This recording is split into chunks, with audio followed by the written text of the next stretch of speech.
Амансыздарбы, урматтуу телекөрүүчүлөр, сиздер менен кайрадан ЛТР Билим Илим каналынын телетест көрсөтүүсү. Биз адаттагыдай тесттик сурамжылоону баштадык. Бул жолкусунда болсо макалдарга токтолмокчубуз. Андыктан эски жылдын соңку чыгарылышын кандай кызыктар менен өтөт деп күтүп жаткан болсоңуз, биз менен бирге болуңуз. Биз сурамжылоону баштайбыз.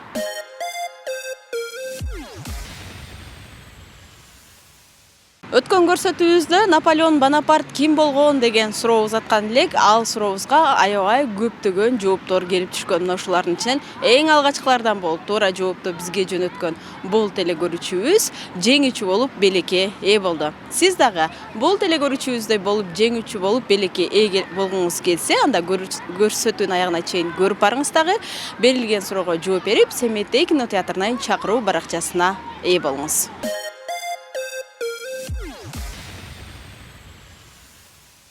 Саламатсызбы? Саламатчылык. Атыңыз?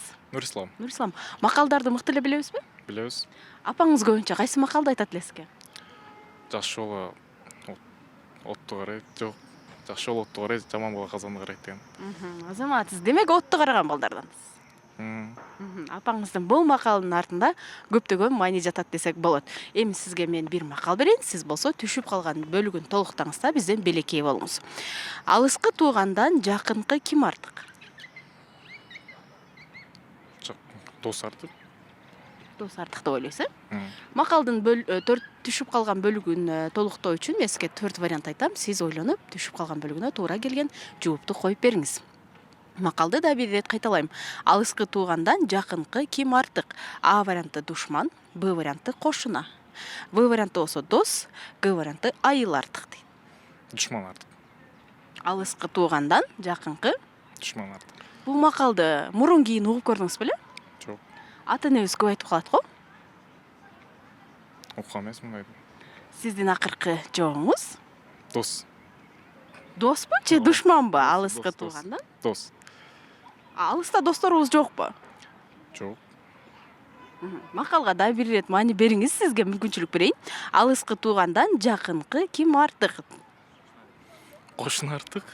Эмне үчүн эми бул вариантка токтолдуңуз? Дос дедиңиз, душман дедиңиз, кошуна дедиңиз. Эми ушул 3 варианттын бирөөсүн жигитче тандайлычы.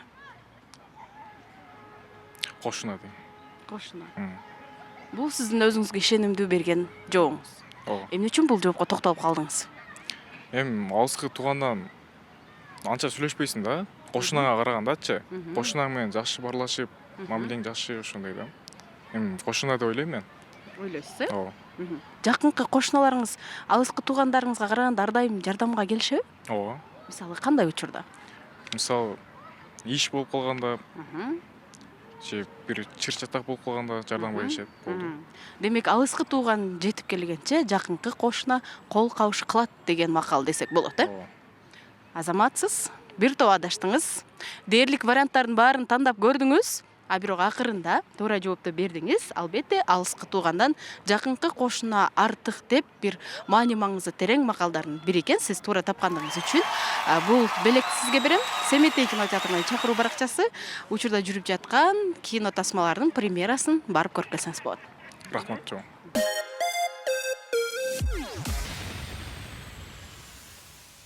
Макалды мыкты билесизби? Жок, анчалык эмес, Бирок жөндөп кете аласыз, түшүп калган бөлүгүн тууралап айтып кете аласыз, Сиз көбүнчө угуп маани берген макал кайсы? макалдары жакшы атка бир камчы, жаман атка миң камчы дегенди эслейсиз. Демек, ушул сыяктуу сизге макал берем. Сиз түшүп калган бөлүгүн туура айтып бериңиз. Бирит көрүбүрөт дейт. Сиз көп чекиттен ордун толуктаңыз. Көрбөй үрөт дейт. Эми 4 вариантты айтайын сизге. Бирит А варианты бирит дейт, Б варианты экинчиси дейт. В варианты болсо жанындагы, Г варианты топ ит дейт.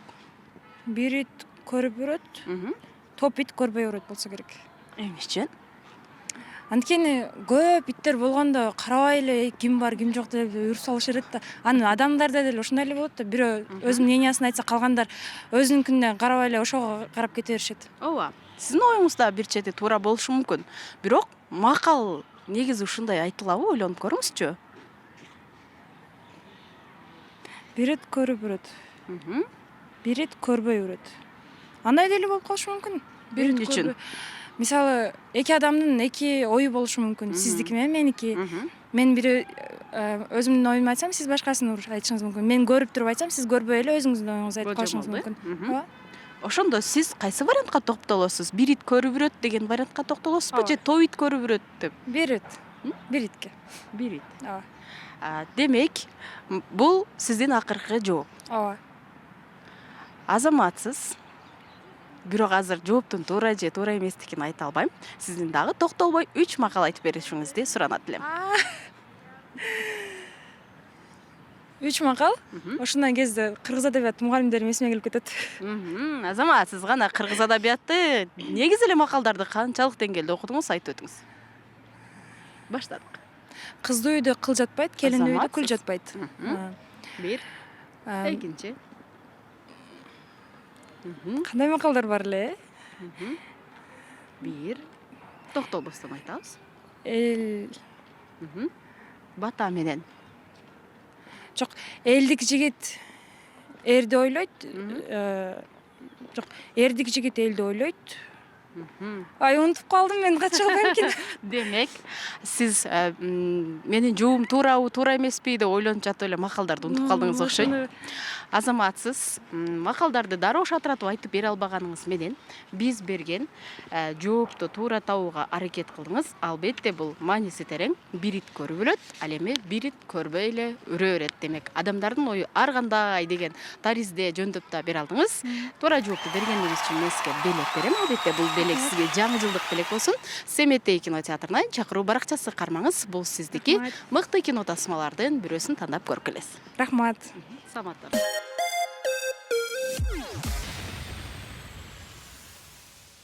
Макалды мыкты билесизби? Элк. Эми толук билбейм. Демек, билем дегенге барабар.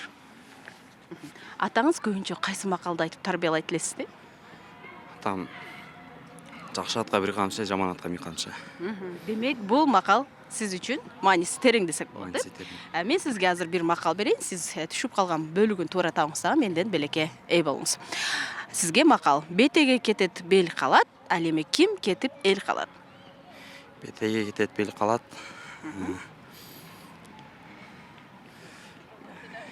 Сиз кайсы сөздү коюп толуктайт элеңиз? Бийлик кетет, эл калат. Деп ойлойсуз. Ооба. Келиңиз мен сизге 4 вариант окуйун. Кошо окушуңуз, түшүп калган бөлүгүн туура табыңыз да белекке болуңуз. А варианты: бийлик кетет, эл калат дейт. Б варианты болсо коноктор кетет, эл калат дейт. В варианты: бектер кетет, эл калат. Байкуш кетет, эл калат дейт. Кайсы вариант туура? Бийлик кетет, эл калат. Бул сиздин акыркы жооп, Ооба. Эмне үчүн бул вариантка токтолуп жатасыз? Эмне дегенде мындай бийлик начар болсо, эл бийликти кетирет дагы, эл калат. Ооба, ой жүгүртүңүз туура, бирок макалдын негизги маанисин сактап жооп береличи. Сиздин вариантыңыз кайсы болду ошондо? Толук вариантын Ошо айтыңыз. бетеге калат, Бетеге кетет, бел калат. бетеге кетет, бел калат. Бийлик кетет, эл калат. Акыркы жооп. Акыркы. Азаматсыз, мыктысыз, токтоп жооп берип аракет кылыңыз, бирок туура эмес жоопту тандап калдыңыз. Сиз менен коштошом, саламатта барыңыз. Макул.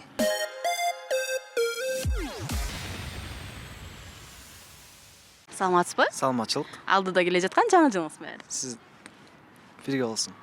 Азаматсыз. Негизи мектепте кайсы эжекенин айткан макалы эсиңизге келди азыр? Жакшы атка бир камчы, жаман атка миң камчы. Бул макалды көбүнчө кайсы эжеке айтчу? Кыргыз адабият эжеке айтчу. Аты ким эле?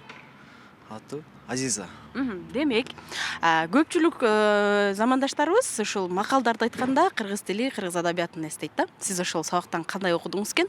Макалдарды кандай толуктайсыз? Сизге бир макал берейин. Сиз болсо түшүп калган бөлүгүн улаңыз. Сизге макал: бетеге кетет, бел калат, ал эми ким кетип эл калат?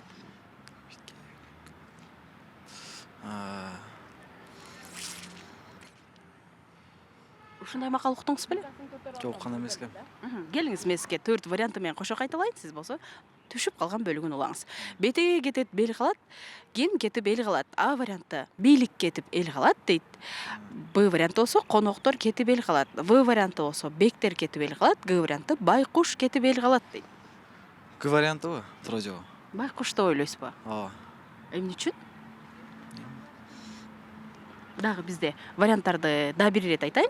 Бийлик, коноктор, бектер, байкуш. Кайсы вариант туура? Бектер. Эмне үчүн? Бек деген ким болгон? Бек деген? Алар эл башкарган адамдар болгон, а? Ооба. Демек, сиз ошондо бул жоопту болжолдуу тандап атасызбы же билип эле тандап жатасызбы? Болжолдоп. Болжолдуу.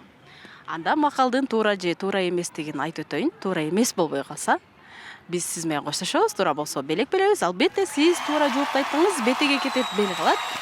Бектер кетет, эл калат деген өзгөчө мааниси бар макал. Туура жоопту бергендигиңиз үчүн сизге Семетей кино театрынан чакыруу баракчасын беребиз. Демек, болжолдуу болсо дагы бүгүнкү күнүңүз ийгилик менен коштолсун дейбиз дагы. Сизге Семетей кино театрынан чакыруу баракчасын берем. Кармаңыз, бул сиздики. Рахмат, чоң.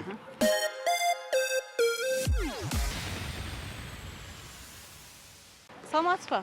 Макалды жакшы билесизби? Ооба, жакшы билем. Негизи апаңыз сизди кайсы макал менен көбүнчө тарбияга чакырчу? Жакшы сөз жан эргитет, жаман сөз жан кейтет.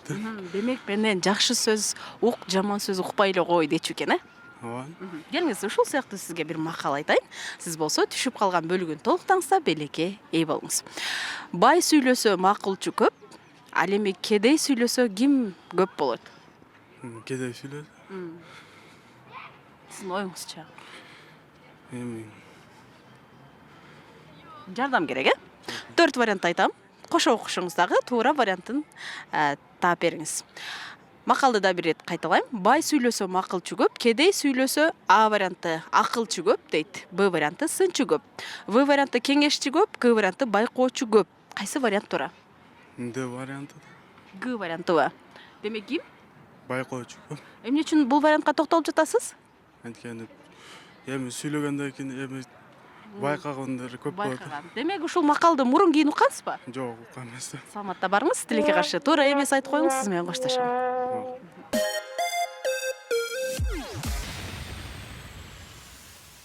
Саламатсызбы? Келе жаткан жаңы жылыңыз менен. Саламатсызбы? Чоң рахмат. Макалды мыкты билебизби? Жакшы эле. Көбүнчө апаңыз тарбиялоодо сизге кайсы макалды айтчу? Кызды үйдө кыл жатпайт. Келинди үйдө кыл жатпайт. Демек, кыздуу үй таза болушу керек, тыкан болушу керек дейчү. Ошол сыяктуу сизге бир макал айтайын. Сиз болсо туура жообун таап бериңиз. Кошо окушсаңыз да болот. Бай сүйлөсө макылчу көп, кедей сүйлөсө ким көп болушу мүмкүн? Бай сүйлөсө. Кедей сүйлөсө. Каршы көп болушу мүмкүн, Бул сиздин вариант болду. Келиңиз, бизде 4 вариант бар. Сиз макалдын жообун оңой табышыңыз үчүн. Ошол варианттарды кошо окушуп, туура вариантын таап бериңиз. А варианты акылчу көп, Б варианты сынчу көп, В варианты болсо кеңешчи көп, Г варианты байкоочу көп. Сынчы көп. Деп ойлойсуз? Деп ойлойм. Эмне үчүн? Сындап, ошондой. Мен ошентип ойлойм да, сынчы көп. Демек, бизде дагы сизге бир мүмкүнчүлүк берейин. 4 вариант турат. Абдан анализдеп, так жоопту бергенге аракет кылыңыз. Сизге мүмкүнчүлүк кайсы вариант туура? Акылчы. Эмне үчүн бул вариантка токтолдуңуз?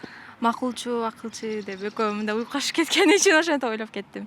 Демек, сиз макалдарды толуктоодо көбүнчө уйкаштыкка баа берет окшойсуз, Ооба, уйкаштыкка, но маанисине дагы баа берем, но уйкаштыгына деле көңүл бурам.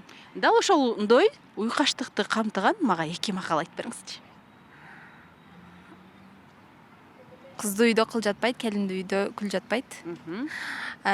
Жакшы кыз кандайды? Уйкаштык бойдо. Жакшы кыз жакада. Жакшыга Жанаш. Жакшыга жанаш, жамандан адаш. Бул жерде кандай уйкаштыкты байкай алсак болот? Жанаш менен адаш. Азаматсыз, демек мыктысыз. Уйкаштыкка маани берип, сиз туура жоопту таап алдыңыз. Бай сүйлөсө макулчу көп, ал эми кедей сүйлөсө акылчы көп деген өзгөчө маанини камтыган макал болуп эсептелет. Туура жоопту тапканыңыз үчүн мен сизге жаңы жылдык белек берем. Бул албетте Семетей кинотеатрынан чакыруу баракчасы. Кармаңыздагы мыкты кино тасмалардын бирин жайлуу жумшак жерде көрүп келиңиз. Чоң рахмат. Жаңы жылыңыздар менен.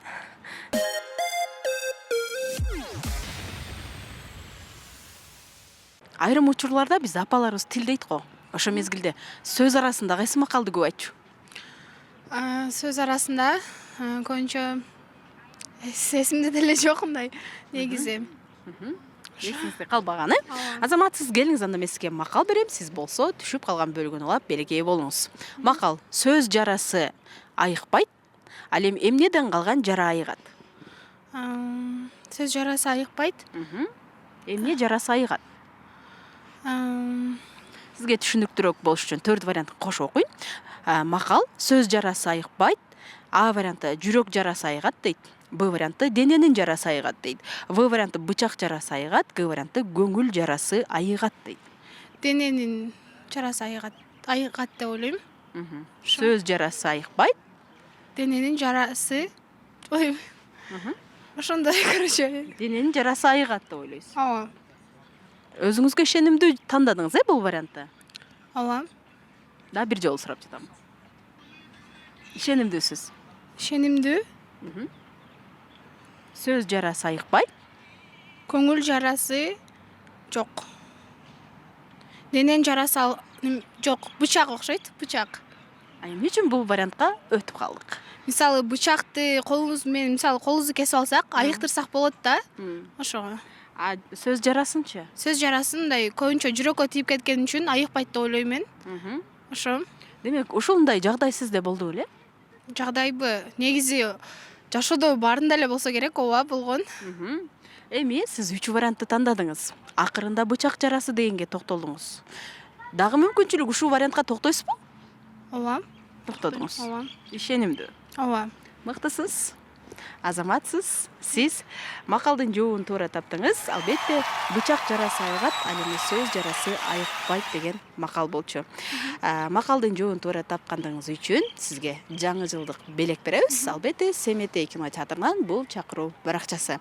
Жыл тогушу алдында мыкты кино тасмалардын бирөөсүн тандап көрүп келиңиз. Кармаңыз, бул белек сиздики. Рахмат чоң. Рахмат.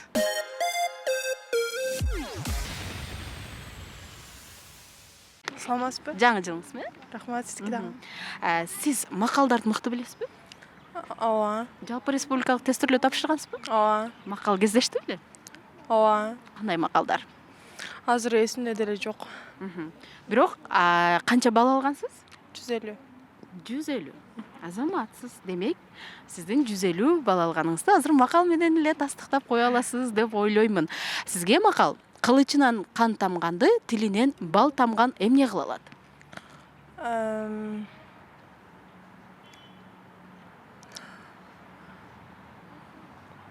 Оюңузча. Кылычынан кан тамганды, тилинен бал тамган.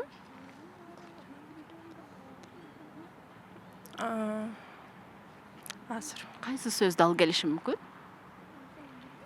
Келиңиз, жардам иретинде. Дал келүүчү 4 сөздү окуйм, кошо окушуңуз дагы. Түшүп калган бөлүгүн улап бериңиз. А варианты: тилинен бал тамган уят карыптыр дейт. Б варианты: жеңиптир. В варианты: далилдептир. Г варианты: дос кылыптыр. Кайсы вариант туура? Кылычы тамган, тилинен тамган. Кайсы вариант туура? Жеңиптир деген. Жеңиптир дейсиз? Ооба. Демек, тилинен бал тамган адам кылычынан кан тамган адамды жеңиптир деген Жеңиптир, макалды ооба. атасыз. Кантип буну бизге тастыктап бере алат элеңиз ушул сөз дал келүүсүн? Кылычтап ошол кан тамгансы тилинен ошол жеңиптир да, ошол Бал тамган. Ооба. Тилинен бал тамган дегендер кимдер булар? Тилден бал тамышы мүмкүнбү? Жок. Ошондо кимдер болот? Мыкты сөз чеберлери десек Мыкты. болот, э? Ооба. Алар эмне үчүн жеңе алышы мүмкүн анда? Анткени жакшы сөз, жылуу сөз менен. жакшы сөз, жылуу сөз менен. Сиз ушул вариантка дагы эле токтолуп жатасызбы? Ооба, Эмне үчүн? Анткени ушул вариант туура келет да, дал келет. Бул сиздин жеке сезимдериңиз айтып жатат окшойт. Ооба. Азаматсыз, жеке сезимдер сизди алдаган жок. Албетте, кылычынан кан тамганды, тилинен бал тамган жеңиптир деген бул кыргыз элинин өзгөчө маани маңыздуу макалы.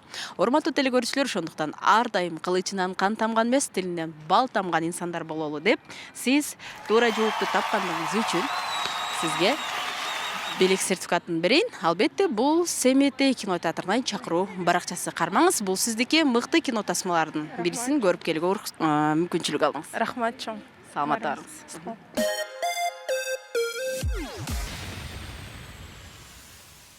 Жыл тогошуу алдындагы телетесттин чыгарылышына ортоктош болдуңуз, урматтуу телекөрүүчү. Келиңиз эми жылуу үйдө отуруп, кийинки берилүүчү макалдын туура жообун таап, сиз дагы өз үйүңүздө жеңүүчү болуңуз. Анда эмесе макалды жакшылап угуңуз.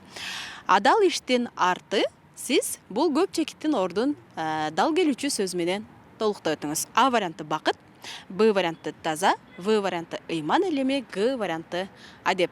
Эгерде дал ушул көп чекиттин ордуна макалдын кайсы варианты туура келген болсо, аны дароо толуктаңыз дагы биздин экрандын бурчунда чыгып турган WhatsApp номерлерибизге алгачкылардан болуп өз туура деген жообуңузду жиберип, белекке ээ болуңуз. Эскерте кетүүчү жагдай, эгерде кимде ким алгачкылардан болуп жиберген болсо, дал ошол телекөрүүчүбүз гана Семетей кинотеатрынан чакыруу баракчасына ээ болот. Сиздер менен ЛТРдин Билим Илим каналынын телетест көрсөтүүсү болду. Кайрадан жыл жаңырып сиздер менен жолугушканча саламатта туруңуздар.